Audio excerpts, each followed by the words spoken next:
Bienvenidos todos los que están llegando, los que se acaban de conectar, se sumaron todavía un grupo más de personas. Muchas gracias por estar aquí. Vamos a arrancar y ahorita iré escuchándolos a cada uno de ustedes. Entonces, muy bien, quiero empezar relativamente fuerte porque no podemos hablar de seguridad informática si no hablamos de las cosas que ocurren cuando no se presentan bien, cuando se cometen algunas omisiones. A lo mejor ustedes no conocen a esta empresa, se llama Equifax. Esta es una empresa que normalmente opera en Europa y en Estados Unidos. El tema que ocurrió con estos señores fue que en el 2017 tuvieron una filtración de datos donde se expusieron los datos de más de 140 millones de personas. ¿Qué datos fueron los que se expusieron? Se expusieron nombres, direcciones, fechas de nacimiento, números de seguridad social, entre más información.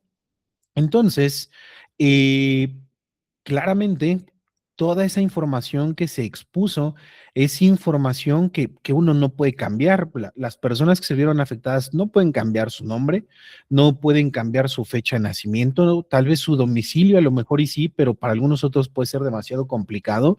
Entonces, que algún agente de amenaza, algún atacante se haga de tu información personal y sepa dónde vives, claramente es algo que nadie de nosotros queremos. ¿Qué fue lo que pasó con estos señores de Equifax? ¿Cuál fue la razón? Hubo un problema con una herramienta que se llama Struts. No se preocupen si algunos de ustedes no tienen el conocimiento de esta herramienta, no vamos a profundizar mucho en ella.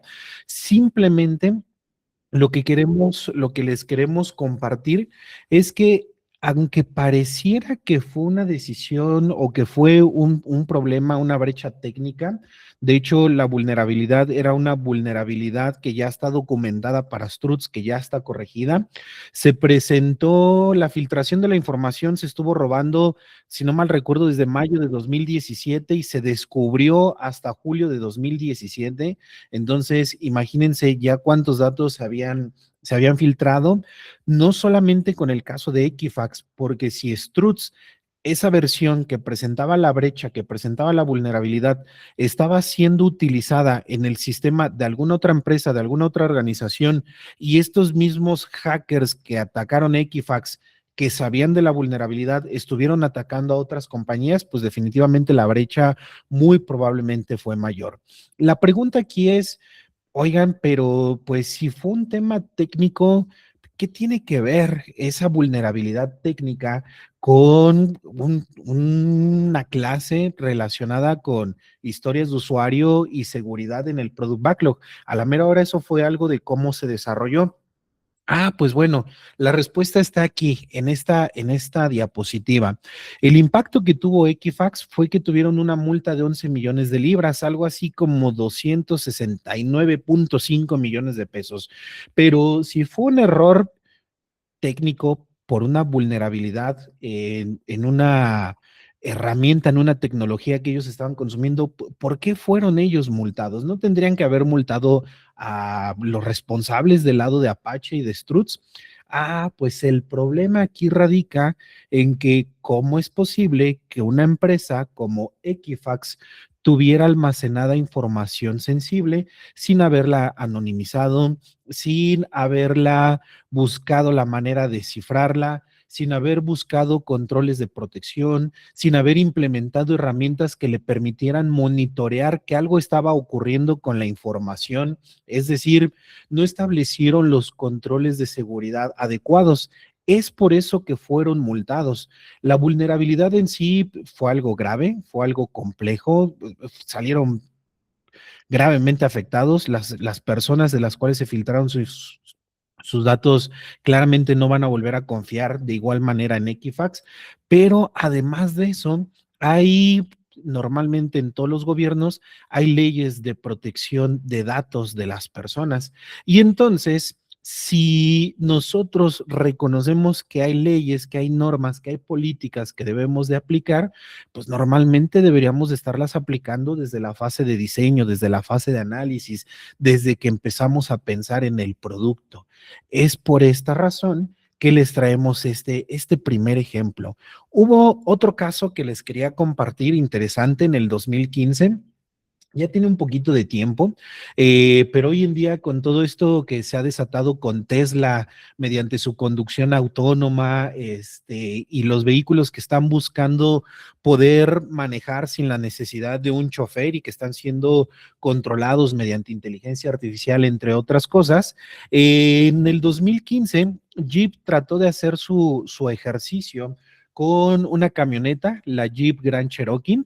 En este caso en particular, no es que se estuviera buscando la conducción autónoma de la Jeep Grand Cherokee, sino que implementaron una tecnología relacionada con lo que hoy se nos hace muy común, el Wi-Fi, tener internet en la camioneta. A través de que tenía internet la camioneta, un par de personas, dos investigadores, afortunadamente no hackers, un par de investigadores lograron hackear la Jeep mientras iban carretera. ¿Esto qué fue lo que provocó? Que ellos pudieron controlar el aire acondicionado, podían controlar la radio, el chofer no podía, el conductor no podía hacer nada. Lo malo fue que después pudieron controlar los frenos de la camioneta y pudieron controlar la dirección. Entonces, ahí es donde ya nos empezamos a enfrentar a un caso casi como de película, donde un hacker puede apropiarse de la conducción de diferentes vehículos. Y pensemos, hoy en día hay muchas cosas conectadas a Internet, focos inteligentes, por aquí anda Alexa, se me hace que la voy a silenciar para que no me escuche. Tenemos muchísimas cosas conectadas hoy en día a Internet, por lo tanto, se abren las puertas a que este tipo de cosas sucedan. En este caso, la causa fue el Internet. Hoy en día muchos vehículos ya cuentan con Internet, tienen aplicaciones con las cuales podemos controlar en dónde dejé mi vehículo. En el caso de los vehículos híbridos eléctricos, podemos ver a través de aplicaciones cómo va la carga.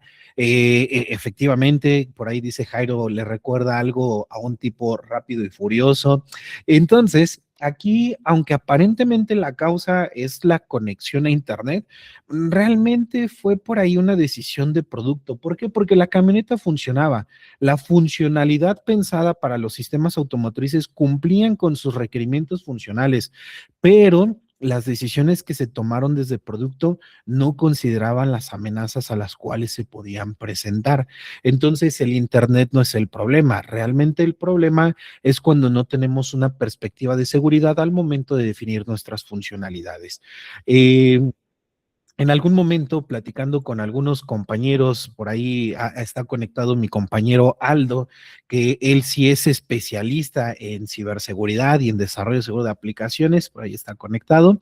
Platicando con Aldo y revisando información, pues hemos encontrado, y diferentes expertos en seguridad informática dicen que el sistema más seguro es aquel que tienes desconectado de internet, desconectado de un enchufe, de la luz, y que tienes encerrado por ahí en una cueva. Entonces, ¿qué significa esto? Que no hay sistemas 100% seguros, ¿no? ¿A qué vamos con todo esto? Acabamos de plantear dos contextos completamente distintos, uno financiero en el caso de Equifax y el otro automotriz. Aparentemente son dos mercados distintos, son dos productos distintos, son públicos distintos a los cuales se están dirigiendo, pero tienen el mismo problema. La seguridad no falló en el código, falló desde las decisiones que nunca se tomaron, que nunca se percibieron. Y es lo que nos trae a esta sesión el día de hoy. ¿Cuál es el problema entonces alrededor de estas situaciones que se pueden presentar que terminan impactando en una vulnerabilidad y una brecha de seguridad e incluso en un ataque? Pues para eso me gustaría escucharlos. Vamos a escanear este código QR. Les prometo que no los va a dirigir a ningún sitio falso, no es ninguna URL infectada, no voy a robar información, no estamos haciendo una demo de cómo los vamos a hackear. Claro que no, es un mentir común y corriente. Es más, voy a minimizar la presentación para pasarme a Menti, que es esta de acá. Y en cuanto escaneen, van a poder ingresar a esta pregunta. Nuestra primera pregunta, en cuanto vayan ingresando, es ¿quién suele ser responsable de la seguridad en tu contexto? Es decir, piensen en los proyectos en los que están participando actualmente, piensen en los proyectos que han participado en los últimos meses o en los últimos años. ¿Quién es la persona responsable referente a la seguridad? Por ahí alguien escribió el equipo de dev, el equipo de desarrolladores, alguien respondió quién toma las decisiones, alguien más escribió mi líder, también puede ser esto algo común. Por ahí alguien escribió todos, eso es lo que estamos buscando con este tipo de talleres, con este tipo de clases, hacer conciencia de que todos somos responsables de la seguridad. Pero a ver, vamos a ver quién modela el sistema. Quien modela el sistema podría ser entonces el diseñador o el arquitecto de la solución tecnológica, el área completa, el analista, cada usuario y cada persona responsable en el desarrollo podría ser responsable de la seguridad. Por ahí, PTO, me imagino que a lo mejor es la oficina de proyectos, no estoy tan familiarizado con las siglas de PTO. Los dueños del sistema, el área de seguridad. Ya apareció por ahí el área de seguridad, pero vean, solamente ha aparecido una entre 12, entre 10 respuestas de los que se loguearon en el Menti, ¿no? El área de seguridad. Curiosamente, hay algunas empresas que no tienen área de seguridad, pero ya platicaremos de eso más adelante. Ok, tenemos 11 de 14 personas que respondieron. Ya no veo más movimientos. Quiero avanzar a la siguiente pregunta. ¿En qué momento, reflexionando nuevamente en sus proyectos, en lo que ocurre actualmente, en qué momento se habla por primera vez de la seguridad en su producto? Desde la fase de diseño, a lo mejor, tal vez desde antes, a lo mejor, si es que esto ocurre, desde la fase de análisis, cuando se está desarrollando, en el testing, en producción, o no estamos seguros. Perfecto. La mayoría está respondiendo que en la fase de diseño es cuando se empieza a hablar por primera vez de la seguridad en el producto. Tenemos ya 8 respuestas. Por ahí una persona acaba de escribir que en desarrollo. Muy bien, francamente, qué bueno que las personas que están aquí en esta sesión consideran la seguridad desde etapas tempranas. Digo, el desarrollo ya vamos como a la mitad del camino, pero la mayoría que lo empiezan a considerar desde el diseño no está del todo mal, no está del todo mal. Entonces, ya no veo como más movimiento, me voy a regresar a nuestra presentación y ahorita seguimos jugando con el Mentim. Me voy a regresar de este lado, presentación de diapositivas. Ahorita eso que les conté acerca de escanear este código QR y que se sintieran tranquilos de que no los iba a llevar a ningún sitio falso, nos pasó también en una charla con Aldo. Cuando fue la pandemia, se empezó a dar mucho que los restaurantes, para no dar el menú y evitar el contacto y la posible transmisión del virus, empezaron a poner códigos QR para que tú escanearas el menú. Y entonces, platicando con Aldo, en algún momento llegamos a conversar, oye, ¿qué pasaría si algún atacante, algún agente malicioso pegara un código QR encima del menú que lo llevara a un sitio falso, ¿no? Y que este sitio falso robara la información? Y ahí vemos a todo el mundo escaneando códigos QR por todos lados. Entonces aquí, por ahí, pequeño tip, si no están tan seguros del lugar en el que están, no escaneen cualquier código QR, ¿vale? En esta ocasión yo se los aseguré, estamos grabando, tomando notas con Gemini, los conozco, pero si no conocen el lugar, no escaneen todo lo que les proporcionen. Pero bueno, sigamos avanzando. Ahorita está muy de moda la serie La Oficina. Si no la han visto, por favor, véanla. Se van a entretener, está muy divertida. Entonces, imaginémonos la siguiente situación. Imaginemos que el buen amigo Jero fuera el project manager de un equipo de desarrollo, o el Scrum Master, o el Product Owner, o el Product Manager, o el líder, pues no sé, pónganle el nombre, el título que ustedes quieran en su contexto. Y de pronto el equipo le dice, oye, Jero, ¿qué onda con los requisitos de seguridad? Ah, primero que jale, ya luego vemos la seguridad. Sí me lo imagino respondiendo eso, ¿no? ¿A qué se refiere? Muchas veces en las organizaciones pensamos primero que funcione, es decir, primero implementamos los requerimientos funcionales y luego ya revisamos la seguridad. Normalmente eso suele ser una respuesta en muchas organizaciones. En otras, donde hay un área de seguridad, imagínense la siguiente, oye, Jero, ya estamos en la etapa de diseño, hay que considerar la seguridad. Ah, eso lo ve Ciber, ya lo dije. Si es que hay un área de ciberseguridad. Si no hay un área de ciberseguridad, pues bueno, a lo mejor se lo va a delegar en el cliente. Y la última imagen me encantó porque hasta me imagino la expresión. Ya cuando salió a producción, ya cuando se identificó la brecha de seguridad, ah, es que no estaba en el requerimiento, papá. O sea, imagínense esa situación, ¿no? Ya llegamos a producción, como no estaba en el requerimiento, por eso no echa a andar decisiones de seguridad, requerimientos no funcionales relacionados con la seguridad. Pero bueno, el problema, ya fuera de broma, el problema es que normalmente nos enfrentamos a tres grandes, así eso de, suena a chiste, pero es anécdota. Nos enfrentamos a tres grandes perspectivas al momento de estar desarrollando. Uno es la perspectiva de producto, donde claramente el product owner no siempre quiere todo esto para mañana, ¿no? Te dice, lo quiero para el siguiente sprint. Bueno, ya que el siguiente sprint sea mañana, es mera coincidencia, ¿no? O los desarrolladores, ingeniería, quien está picándole al código. Oye, espérate, necesito tiempo para codificar, estoy encontrando defectos, necesito, por favor, estabilizar mi desarrollo, traigo cargando deuda técnica y tú ya me estás pidiendo nuevas versiones, pues, por favor, dame oportunidad, ¿no? Muchos desarrolladores en algunas organizaciones, no estoy diciendo que en las suyas, pero muchos de ellos viven en burnout, están quemados, están muy cansados. Y por último, tenemos a los expertos en seguridad, si es que los tenemos en nuestras organizaciones, que te dicen, oye, guau, guau, guau, guau, tú no puedes salir a producción con esto es un riesgo y no vas a salir adelante, no vas a salir en producción. Lo malo es que muchas veces esto ocurre ya casi al final, ya cuando estamos por liberar.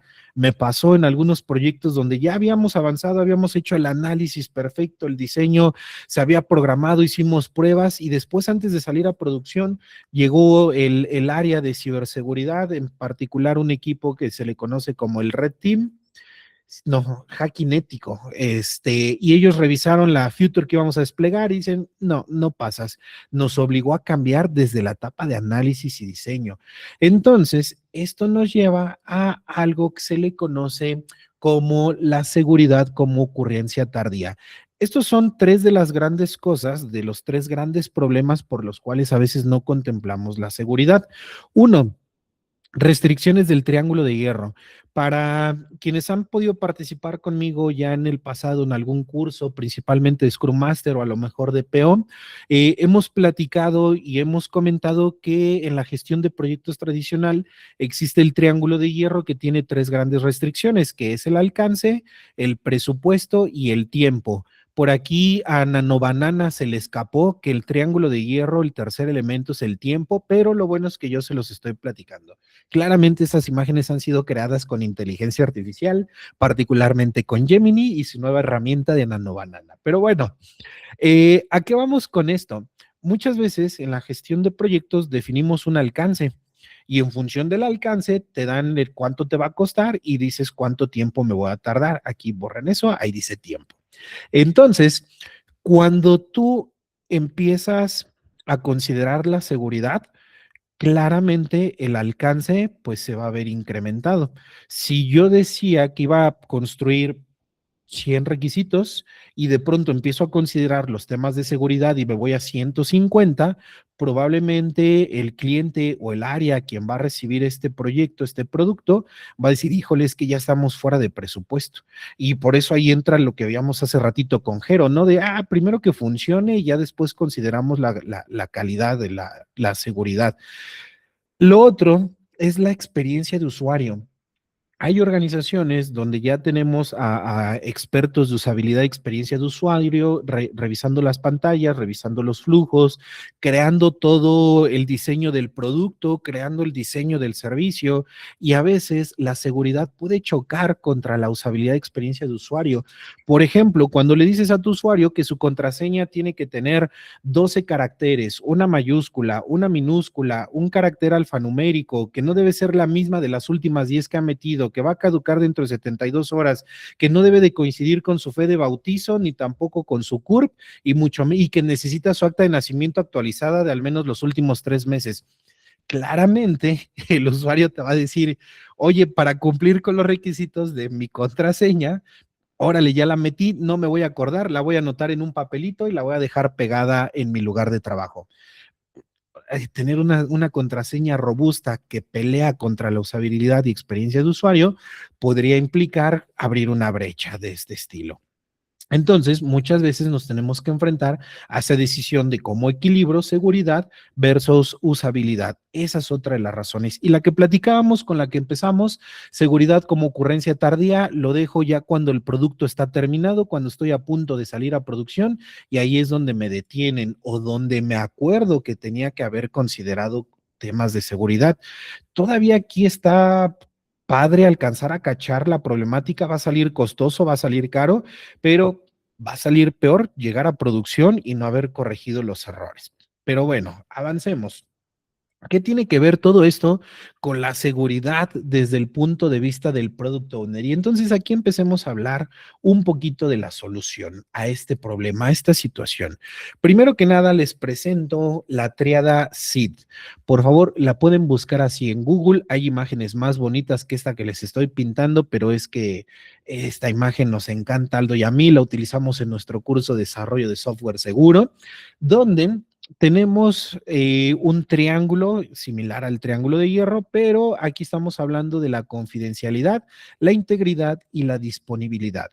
La tríada SID es uno de los frameworks relativamente más viejunos relacionados con la seguridad informática.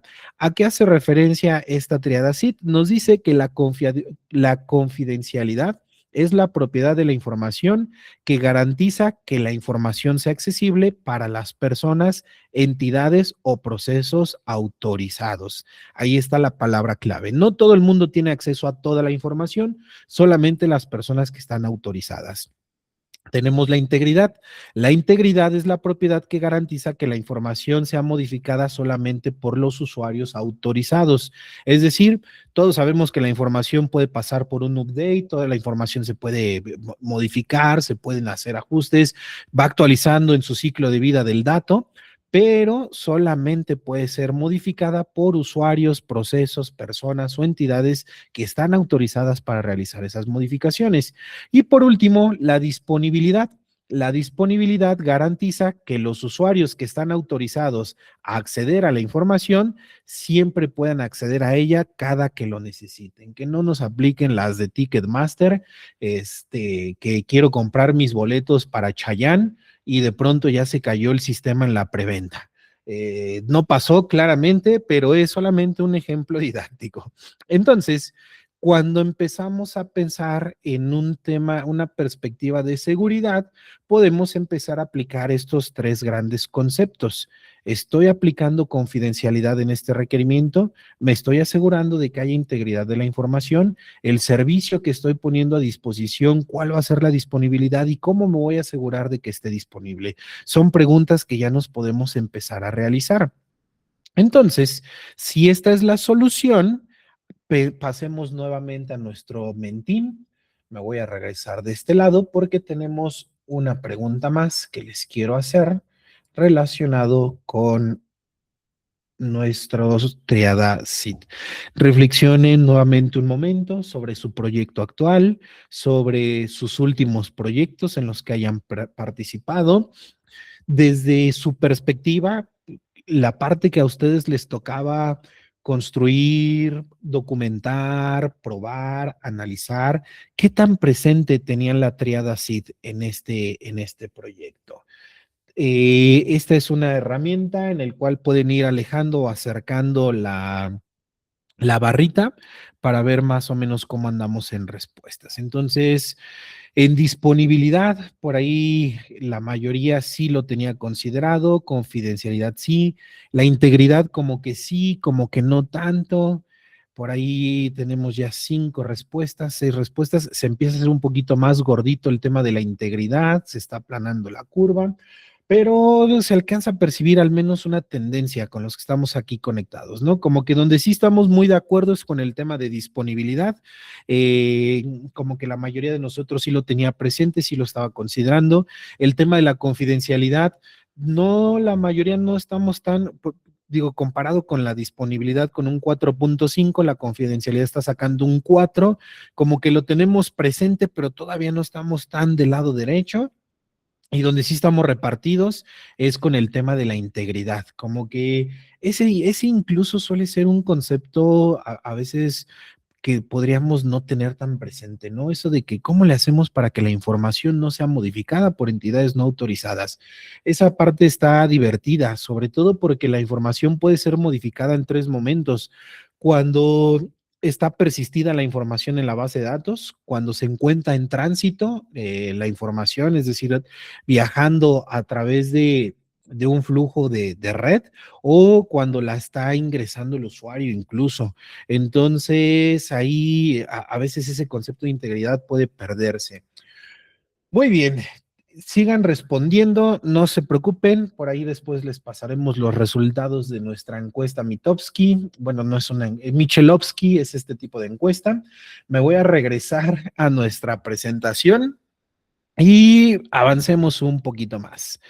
Aquí es donde la mayoría de ustedes, bueno, creo que no, porque nadie se ha desconectado, nadie se ha salido, pero aquí tal vez ya podrían empezar a pensar, Michelle, ya van 30 minutos, por favor, ya dinos cómo aplicar la seguridad al backlog.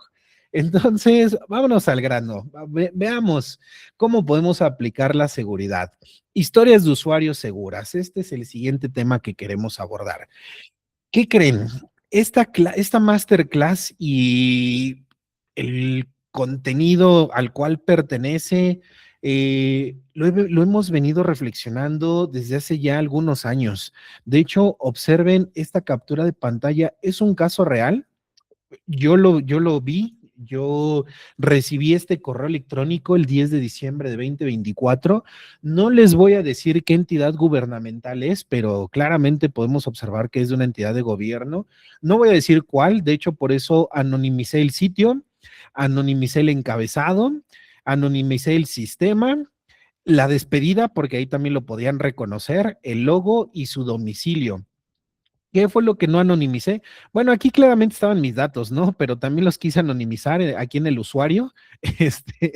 Pero lo que sí dejé transparente para que vean ustedes es esta cosa de aquí, la contraseña. Les cuento, hay un sistema gubernamental donde en algún momento me registré y en particular en esta fecha tuve que volver a ingresar. Como era un sitio al cual yo no accedo de manera recurrente, tuve que solicitar la opción de recuperar contraseña porque la verdad la había olvidado. Eso de establecer contraseñas seguras a veces puede ser difícil para recordar si no tienes un gestor de contraseñas, pero bueno, ese es otro tema de otra conversación. Entonces, apliqué la opción de recuperar contraseña y ¿cuál fue mi sorpresa? Que recibí la contraseña en texto plano. No solamente recibí la contraseña en texto plano, sino que también me regresan mi usuario y no contentos con eso, me regresan la liga de acceso al sistema para que yo pueda ingresar, es decir, para facilitarme la vida. Mira, Michelle, nada más dale clic aquí, metes tu usuario, dale copy paste, metes la contraseña y adelante vas a poder acceder. Desde la perspectiva de usabilidad y experiencia de usuario, eso está padre, ¿no? Porque ya el usuario ya tiene todo ahí para poder entrar al sistema, pero desde la perspectiva de seguridad ya no está tan padre. ¿Qué tal que alguien se hizo de mi correo electrónico? ¿Qué tal que estoy conectado a través de una red, de una Wi-Fi pública, en un café, en algún hotel, en algún lugar y no estoy usando una VPN? Pues alguna persona podría estar viendo esta información. ¿Y qué pasaría si de pura casualidad este mismo correo electrónico y esta misma contraseña es la misma que yo utilizo en mi banca electrónica? híjole, pues ya estoy en problemas, ¿no? Es por eso ahí, segundo tip de la clase del día de hoy, no reutilicen contraseñas porque ante una filtración pues, podrían perder sus accesos a otros sistemas. Pero bueno, el problema que les comparto me llevó a mí a pensar, híjole, fuera del tema de la programación, fuera del tema del desarrollador que se sentó a programar esto, a la persona que lo probó, alguien definió esta funcionalidad. Hubo alguien que creó un caso de uso o que creó una historia de usuario y que dijo que así tenía que funcionar y el resto del equipo continuó con esa especificación. Es por eso que empecé a pensar en la importancia de definir historias de usuario seguras. Veamos cómo pudo haber sido esta historia de usuario. Yo no formé parte del equipo, no los conozco, no sé ni quién lo desarrolló, pero me imagino una historia de usuario de este estilo. Historia de usuario número 1, recuperar contraseña. Yo como usuario registrado de patito.com, para seguir anonimizando el sitio, quiero poder recuperar mi contraseña para recuperar el acceso a mi cuenta. Técnicamente, la historia de usuario se ve bien, responde al quién para el usuario de patito.com, describe qué quieres hacer, quiero recuperar mi contraseña y describe el para qué, pues para recuperar el acceso. Ese es el valor que está aportando esta historia de usuario. Y leamos los criterios de aceptación. El usuario puede ingresar su correo electrónico asociado a su cuenta para recuperar la contraseña. Si el correo electrónico existe, el sistema envía un mensaje con el correo, envía un mensaje de correo, perdón, con su usuario, su contraseña y el enlace para acceder al sistema. Esta es la captura de pantalla que les acabo de mostrar, ¿no? Traía estos datos. Entonces, cuando llega el tester, realiza las pruebas relacionadas con los criterios de aceptación y hace su escenario de prueba, mete un correo electrónico por ahí de un usuario y ve que el sistema le responde con esto. El tester dice, ok, el test case pasó, listo, avancemos, podemos salir a producción. ¿Qué opinan de esta historia de usuario? Aquí sientan la libertad de abrir el micrófono, de escribir en el chat. ¿Qué opinan de esa historia de usuario? ¿Qué problemas le ven aparte de los que ya escribimos por acá? ¿Quién dice yo? Adelante, amigo Aldo, por favor. Sí, muchas gracias. Fíjate que ahorita que mencionas lo del correo, hace varios años, ahí estaba en la casa de una prima y me decía, oye, es que mi red está muy lenta, ¿me puedes ayudar a echarle un vistazo? Ya me metí, estuve revisando su red y era cuando estaba estudiando el posgrado, ¿no? Y entonces ahí más o menos tenía como conocimientos más recientes de hacking y de todo este tema, como la parte técnica. Y encontramos un dispositivo que no reconocía a nadie, era una computadora, una laptop. Creímos en su momento, pues que probablemente había sido un vecino ahí que de alguna manera sí hizo la contraseña y se conectaba a su red, ¿no? Pudimos, de ahí dije, pues estoy en la red de mi prima, es un dispositivo que no está reconocido, pues vamos a ver qué tanto podemos obtener. Y de una manera pude obtener el acceso a su correo electrónico y en su correo electrónico podíamos ver todo lo que le llegaba, vimos sus correos que en su bandeja de entrada, su bandeja de salida. Y entonces, justo, pues esto es muy importante porque uno pensaría que el correo electrónico es seguro, pero en el caso de esta persona, pues más bien, digamos que como que se puso de pechito, ¿no? Tal vez por decirlo de alguna manera. Y pues bueno, ahí que te digo, imagínate que hubiéramos encontrado credenciales de acceso. La verdad es que ya no buscamos nada, nada más vimos, tenemos acceso a esto, cerré todo lo demás y lo sacamos de la red y listo. Cambiamos contraseña y todo eso. Pero sí, una experiencia curiosa. Curiosa, el vecino quiso hackear el Wi-Fi de tu prima y terminó siendo hackeado. Sí, justo. Sí, sí, sí. Muchas gracias, amigo Aldo. Para quienes no tengan la oportunidad de conocer a Aldo, Aldo es compañero y amigo de Fractal. Estudiamos juntos, es nuestro instructor de la clase de desarrollo de software seguro, que es la clase que hemos venido dando desde hace ya algunos años y de la cual empezó a emerger la idea de esta masterclass de seguridad para product owners. Entonces, ahí en el chat veo un par de mensajes. Max dice que esa historia de usuario está para llorar, definitivamente. Ricardo, no se envían las contraseñas, se deben generar tokens para crear una nueva. Buenísimo, muy bien, Ricardo. Eso nos lleva a la siguiente historia de usuario. Esta historia de usuario ya está mejorada en función con la versión anterior. Observemos. Restablecer contraseña. Ya no se llama recuperar contraseña. Incluso desde ahí, desde el verbo que estamos utilizando en el nombre y la historia de usuario, observemos recuperar contraseña. Sí, aquí la estás recuperando, en texto plano, pero la estás recuperando. La siguiente historia ya se llama restablecer contraseña. Yo como usuario registrado de patito.com quiero poder restablecer mi contraseña para recuperar el acceso a mi cuenta. Observemos, los criterios de aceptación ya cambiaron, ya se ven un poco distintos, aparte de que hay más, pero ya está manejando algo similar a lo que nos dejaba Ricardo en el chat. El usuario puede ingresar su correo electrónico asociado a su cuenta para restablecer su contraseña. Si el correo electrónico existe, el sistema envía un mensaje de correo con un enlace para restablecer la contraseña. El usuario puede ingresar una nueva contraseña mediante el enlace proporcionado a su correo electrónico. Si la contraseña cumple con el formato, esta se actualiza correctamente. Por lo tanto, el usuario puede iniciar sesión ahora con esta nueva contraseña. Muy bien, nuevamente abrimos la oportunidad para conversar. Escriban en el chat, abran el micrófono. ¿Qué opinan de esta nueva historia? ¿Le ven algún problema? ¿Qué piensan? Mucho mejor, nos dice Aldo en el chat. ¿Quién más? Anímense a escribir, a abrir el micrófono en lo que tomo un poquito de agua.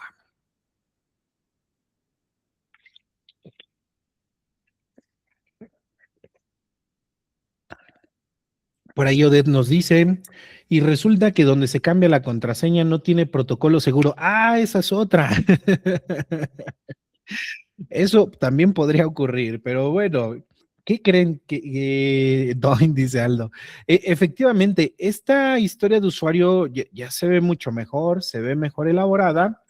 Pero, les quiero, por ahí, antes de pasar a esta, Diana nos dice, los criterios se muestran más detallados y concretos con lo que se debe de hacer, sí, hay más, se ve mayor información al respecto.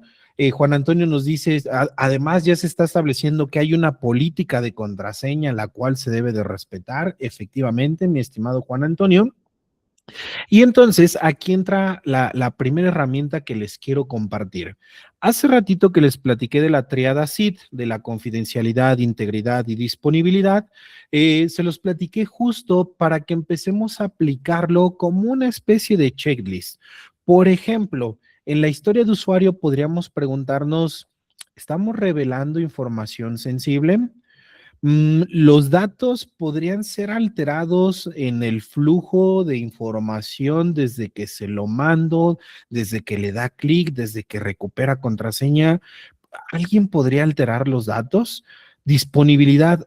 Oigan, estamos protegiendo el sistema, la disponibilidad del sistema ante algo que podría tirarlo.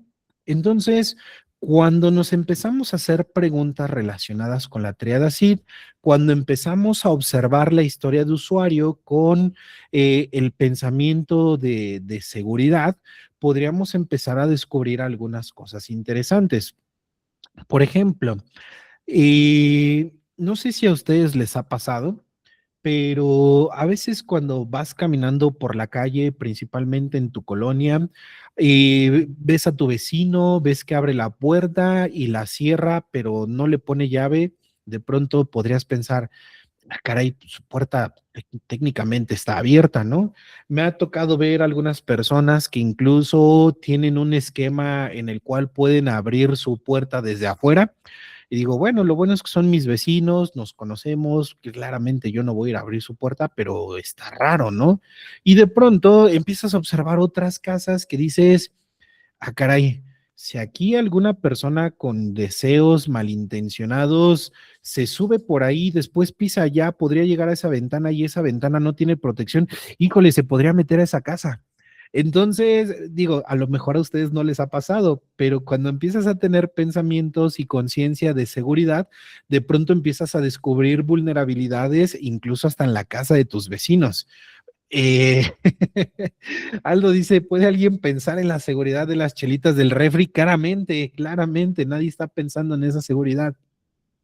Entonces, cuando ustedes empiecen a formular estas preguntas relacionadas con la confidencialidad, la integridad y la disponibilidad de sus historias de usuario, su pensamiento puede empezar a cambiar. Por ejemplo, aquí es donde el Product Owner Junior porque evoluciona a Product Owner Senior con conocimientos de seguridad, tienen un crecimiento y por ahí Ricardo dice, también depende de qué tan importante, bueno, sí, la importancia de las chelitas, qué tanto riesgo puedo asumir, pero veamos cómo podríamos aplicar este checklist. Por ejemplo, confidencialidad. Acabo de cambiar el criterio de aceptación para que esté relacionado con la confidencialidad. Veamos este criterio de aceptación. El sistema no debe revelar si el correo electrónico está registrado o no. A veces pasa que cuando me ha pasado, entro a un sistema, no me acuerdo de la contraseña, le pongo recuperar contraseña y digo, ah, caramba, ¿qué correo electrónico utilicé en este sitio? Híjole, no me acuerdo.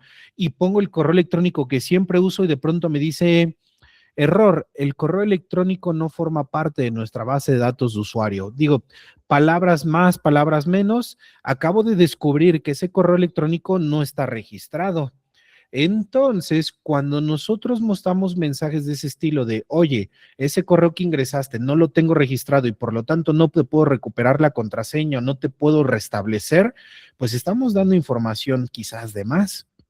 El no revelar que el correo electrónico esté registrado o no, nos evita una vulnerabilidad que se le conoce como enumeración de usuarios, porque efectivamente, como dice Odette, si hay una filtración de datos, de esas que casi no hay, que se venden en la Deep Web o que de pronto aparecen publicadas en cualquier lugar o en grupos de Telegram, alguien podría utilizar esos correos electrónicos justo para ver si esos correos electrónicos estaban registrados en ese sitio y si el sitio le está respondiendo, si te tengo registrado, no te tengo registrado, si te tengo, no te tengo, estamos revelando información de más.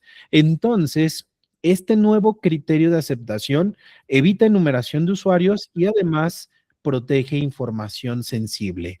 Decir quién tiene la cuenta. Por ahí dice Odette, como las del tío Slim, sí hubo un problema por ahí en enero con todo este tema del registro. Eh,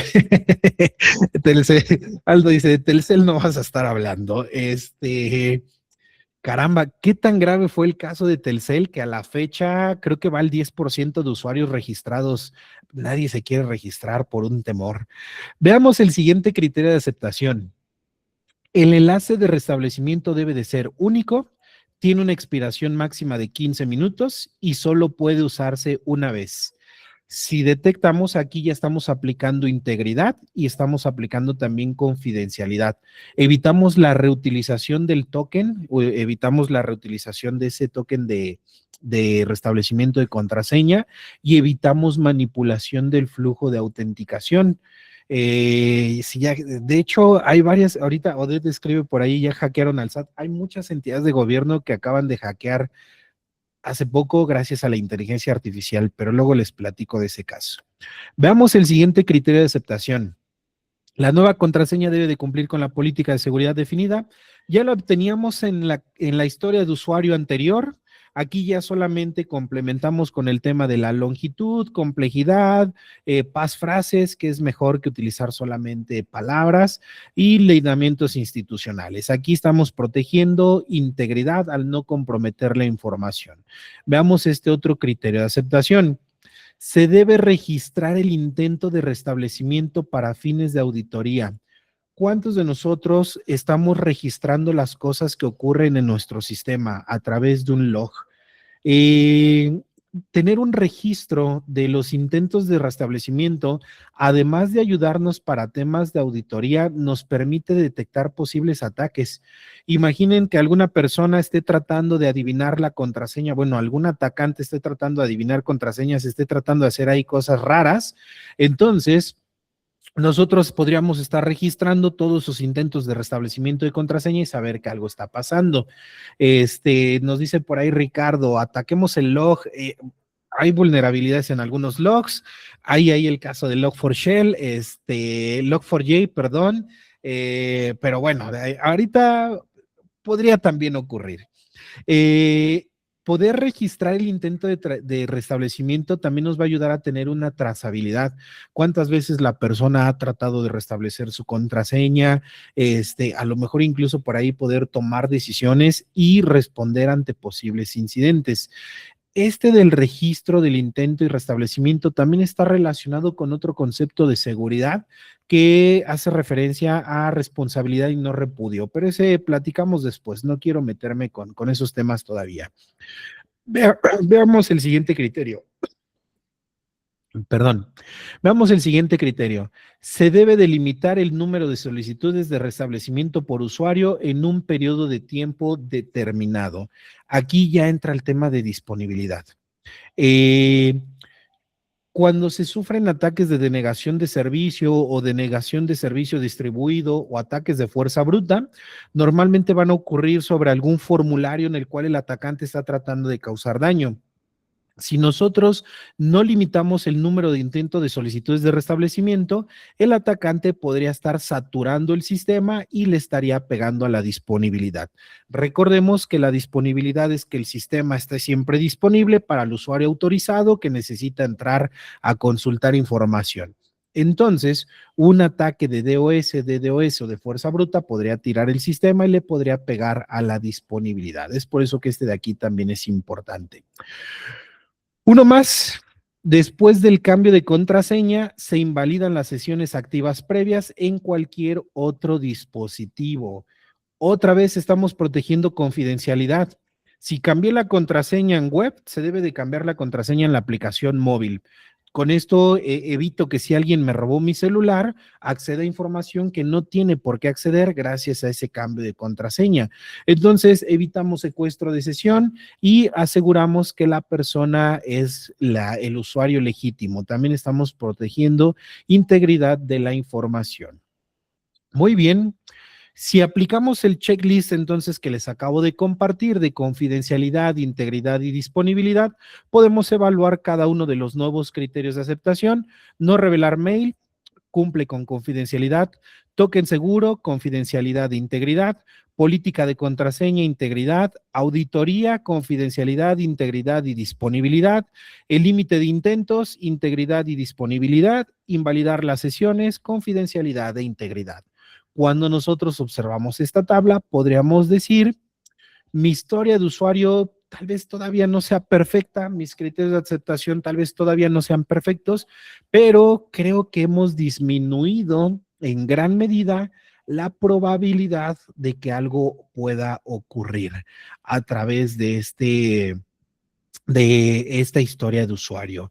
Es decir, en este momento nosotros hemos creado, la historia de usuario anterior no estaba mal, la que vimos hace ratito, funcionalmente estaba bien, pero dejaba muchas decisiones de seguridad como de manera implícita, no las hacía explícitas. Esta historia de usuario, en cambio, ya se ve distinta. Antes teníamos un requerimiento funcional, ahora ya tenemos un requerimiento con criterios de protección. Antes teníamos seguridad implícita, ahorita ya estamos siendo lo más explícitos posibles con la seguridad. Antes podíamos tener una respuesta tardía a la seguridad, es decir, ya hasta que estoy en diseño o en desarrollo o incluso en pruebas, me doy cuenta que el token tenía que caducar, me doy cuenta que estaría genial limitar el número de solicitudes, pero ya voy avanzado en mi proceso de desarrollo, en mi ciclo de vida. Con esta nueva historia podemos realizar una prevención desde el backlog. Tenemos una prevención explícita desde nuestra historia de usuario. En la historia anterior no estaba mal, sin embargo, la conversación que se iba a tener referente a la seguridad y a la protección iba a ocurrir solamente quizás desde la parte técnica, el programador platicando con el arquitecto, a lo mejor el arquitecto platicando con el área de seguridad si es que existe en la organización o con los testers, pero el producto quedaba fuera de esa perspectiva. En esta nueva historia de usuario, ya podríamos tener una conversación desde los propietarios de producto, quienes definimos, pensamos en el producto que debemos de construir y podemos tener conversaciones con ingeniería, con los desarrolladores. Ojo, no es que nosotros vayamos a aprender necesariamente a cómo hashear la contraseña, a utilizar un algoritmo para poderlo saltear, o no tenemos que meternos hasta ese detalle, pero podemos empezar a definir lineamientos desde el producto que nos ayuden a tener funcionalidades más seguras. Muy bien, ¿qué opinan de esta nueva historia de usuario? ¿Cómo la ven? ¿Qué tal les parece? Escriban en el chat, abran micrófono, como gusten.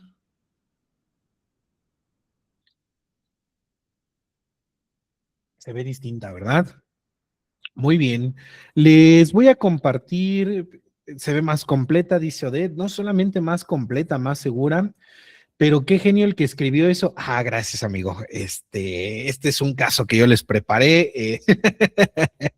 No estoy seguro de que sea un tema de genialidad, mi estimado Ricardo.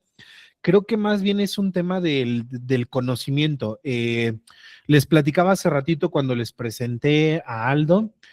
Aldo ha estado dictando este curso de desarrollo seguro desde el 2020, si no mal recuerdo, 2021, y he tenido la oportunidad de acompañarlo, estar con él e incluso ya también dictar ese curso de seguridad, fundamentos de seguridad. Entonces, cuando empiezan a generar esa conciencia, pueden salir historias de usuario de este estilo. Ya es un tema de que puedan ustedes hacerse del conocimiento. Por eso aquí les pasé ya algunos de esos tips. Dice Civil que ya está muy detallada, nos dice por ahí Jairo que ya no deja tanto a la imaginación. Esa es otra, ya no deja tanto a la imaginación al a ver cómo le vamos a hacer para implementar esto. Efectivamente es un tema de experiencia. Muy bien, perfecto. Entonces, ya estamos casi por terminar, al menos la parte que yo les quería, que les he estado queriendo compartir. Hay algo que me gustaría que se llevaran de esta sesión. 3 preguntas que como product owners pueden hacerse antes de refinar una historia de usuario, de definir una historia de usuario, es ¿qué activo o qué dato estoy exponiendo aquí o podría exponer aquí? ¿Es necesario exponer esta información? Si tengo una pantalla de consulta, ¿realmente todos lo tienen que ver?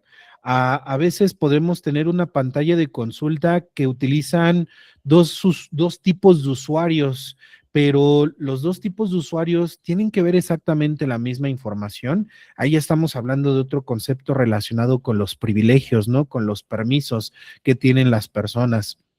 Entonces, podríamos preguntarnos si no estamos exponiendo información sensible. Por ahí hay otro alineamiento sobre esta misma pregunta que te dice, oye, si no necesitas almacenar información sensible, mejor ni lo hagas, porque te puedes meter en problemas como los de Equifax, ¿no? Que hace ratito platicábamos. Si en una de esas tienes una brecha de seguridad y almacenaste información sensible, puedes tener una multa de algunos cuantos millones de pesos. Entonces, si no la necesitas, pues, ni siquiera la almacenes y menos la muestres, ¿no? Siguiente pregunta, como product owners que se pueden hacer.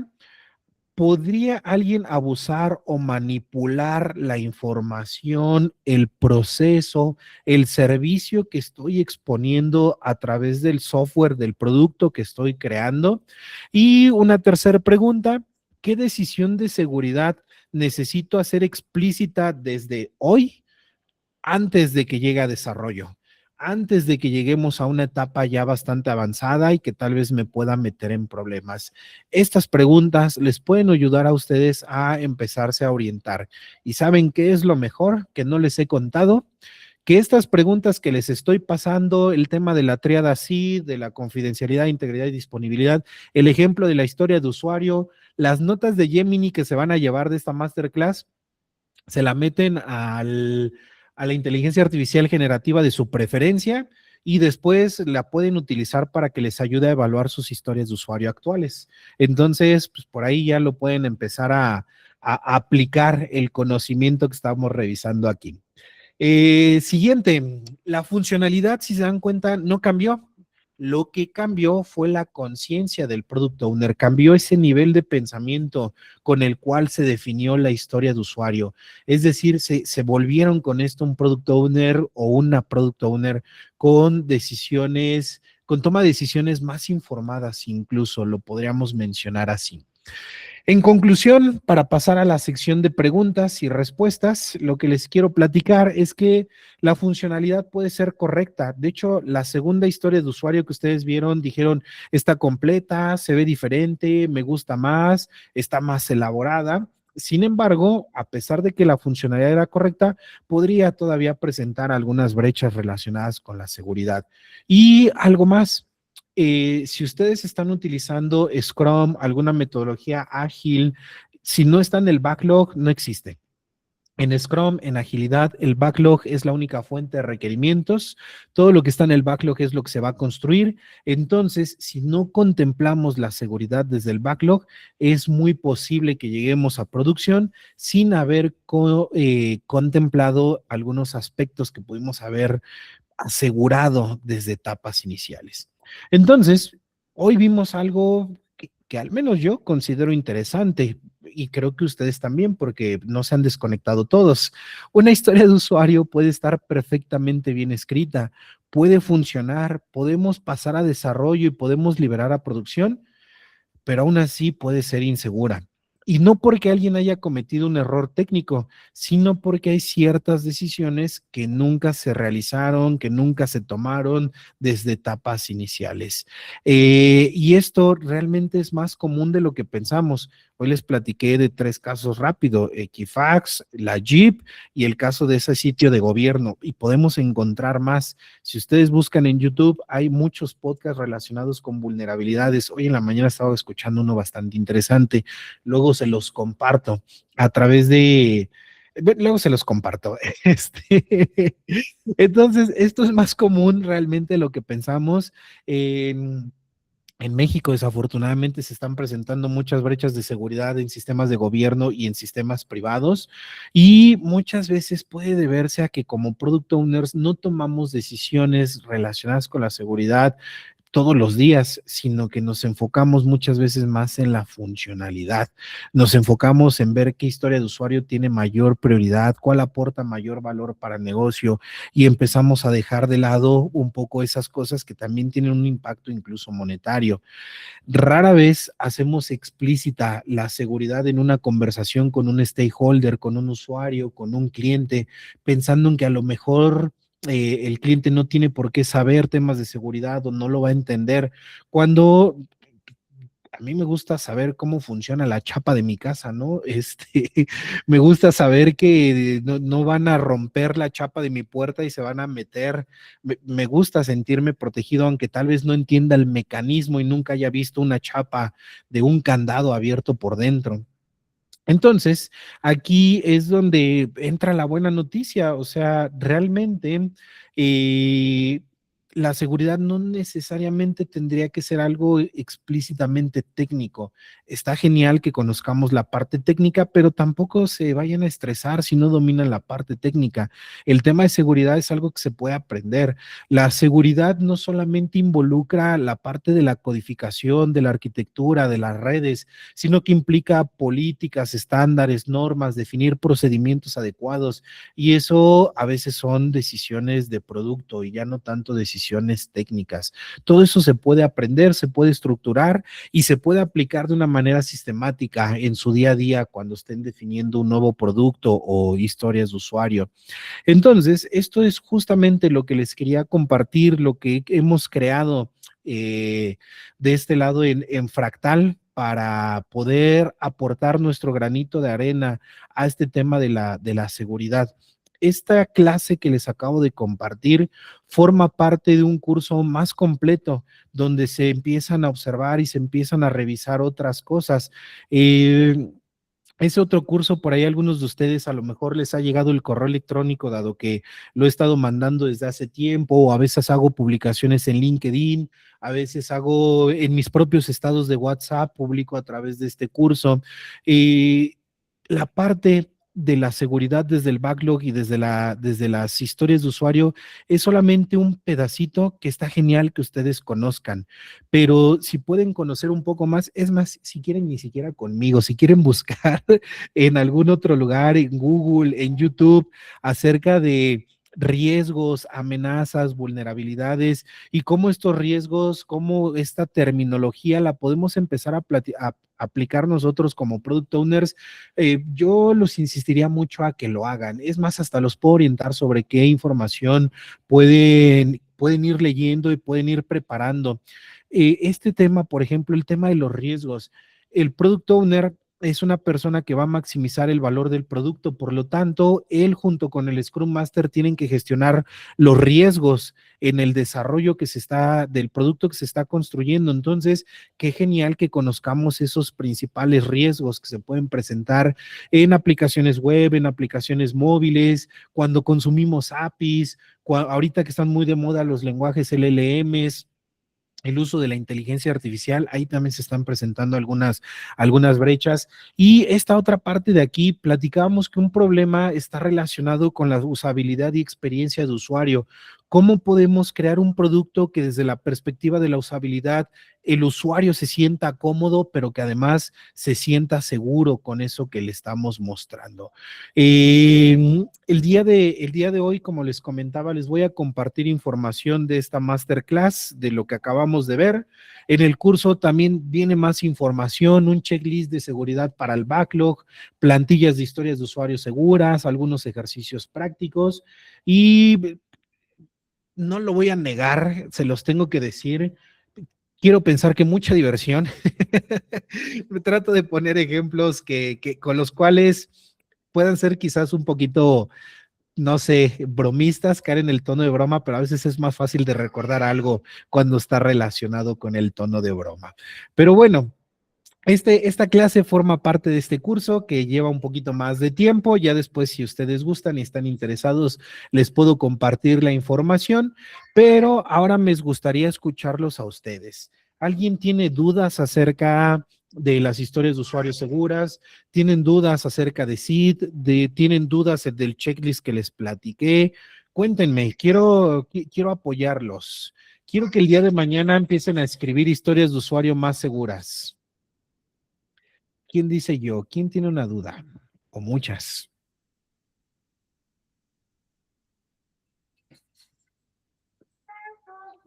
¿Nadie tiene dudas? Ok, eso está padre. A lo mejor lo que conseguí transmitir llegó bien el mensaje, pero a ver, Jairo tiene la mano levantada. Adelante, amigo Jairo. Perdón, es que me estaba tardando en encontrar cómo levantar la mano porque estoy desde el celular por temas de red, pero bueno, ya lo encontré, amigo. Muchas gracias. Oye, ¿cuáles son o qué tipo de estándares tú recomendarías para empezar a abordar? Digo, a lo mejor no todos tenemos el Mm, conocimiento técnico, no todos abordamos esa parte como justo lo mencionabas, pero pues sí podemos empezar a echarle una leída, ¿no? Ahí a ciertos estándares que pues nos podrían empezar a ayudar a familiarizarnos, ¿no? Con todo este entorno. Entonces, ¿como cuáles son los que tú recomendarías, amigo?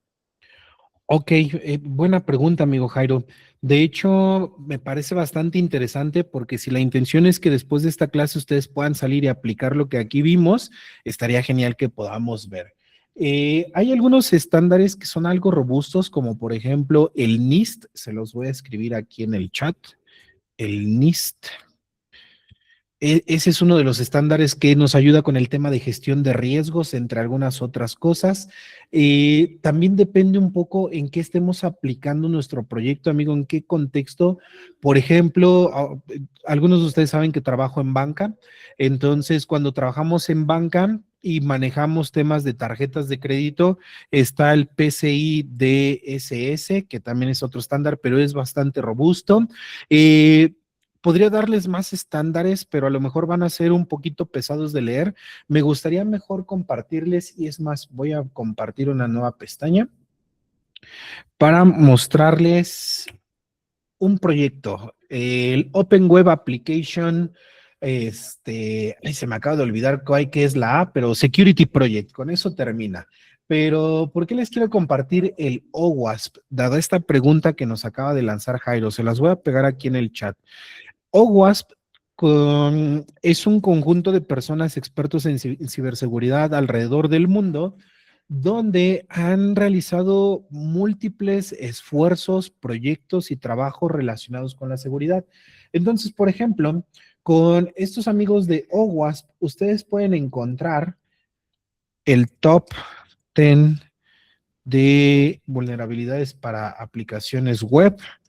Le voy a poner así OWASP. De hecho, así lo pude haber puesto desde Google, pero quiero que observemos. Está la versión en español, ahorita la podríamos traducir. OWASP Top 10 2025. La voy a poner en español para que se sientan más cómodos y podemos observar lo siguiente. OWASP, por ejemplo, nos da las 10 vulnerabilidades más comunes alrededor del mundo que se presentan en aplicaciones web. Por ejemplo, control de acceso inseguro, configuración de seguridad incorrecta, fallos en la cadena de suministro, entre algunos otros. Y por ejemplo, este que acabamos de ver, que acabamos de platicar acerca de la historia de usuario para restablecer contraseña, podría estar relacionado con fallos en la autenticación y en un diseño inseguro.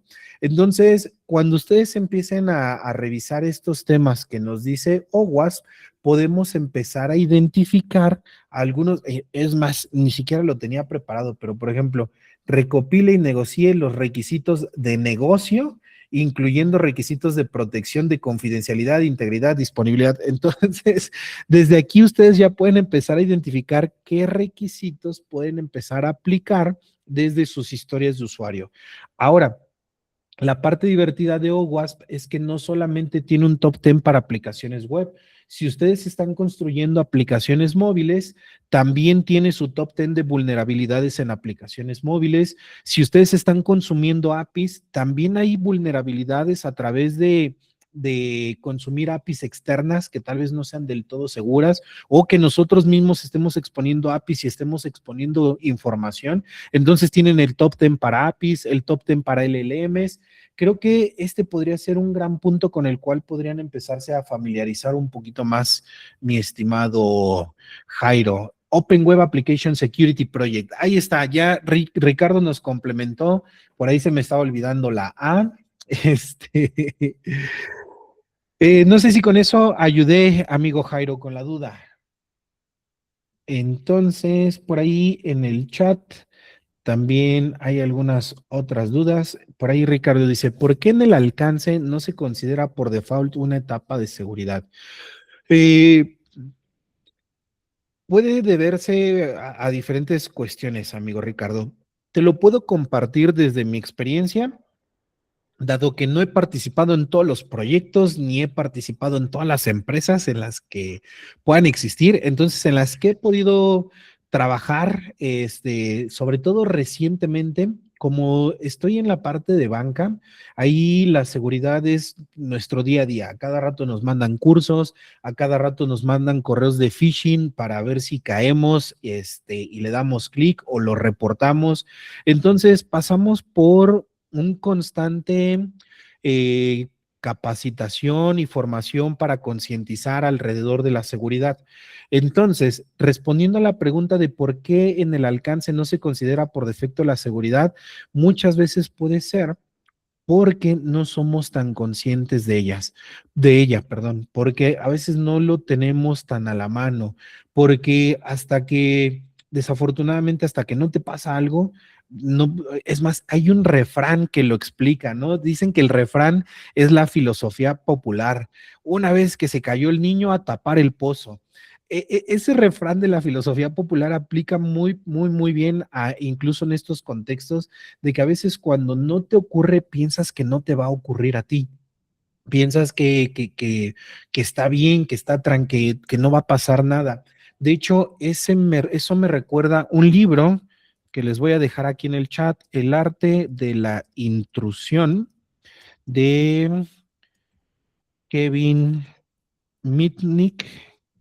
Por ahí se los dejé aquí en el chat.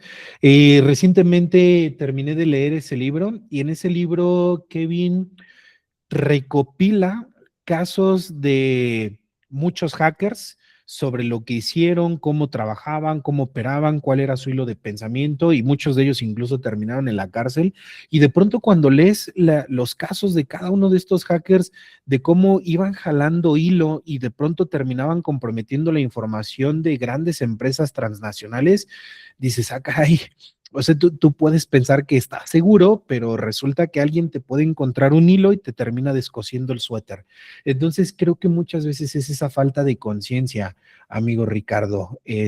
No creo que sea tanto un error, creo que es más bien eso, una falta de conciencia, una falta de desconocimiento, de experiencia. Entonces, ¿qué opinas, mi estimado Ricardo? ¿Ayudé con la duda?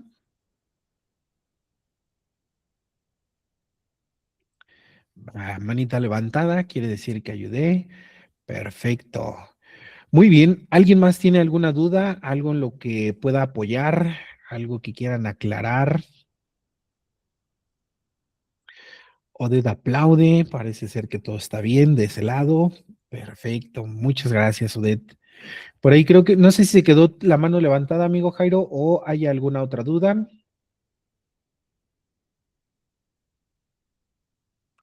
Creo que se quedó levantada, amigo. Sí. Va, perfecto, listo. No sé si todavía, no, pues ya más o menos estamos cerrando en tiempo. Estaba pensada esta clase para durar de 7 a 8:30 máximo, en caso de que tuvieran alguna duda o inquietud.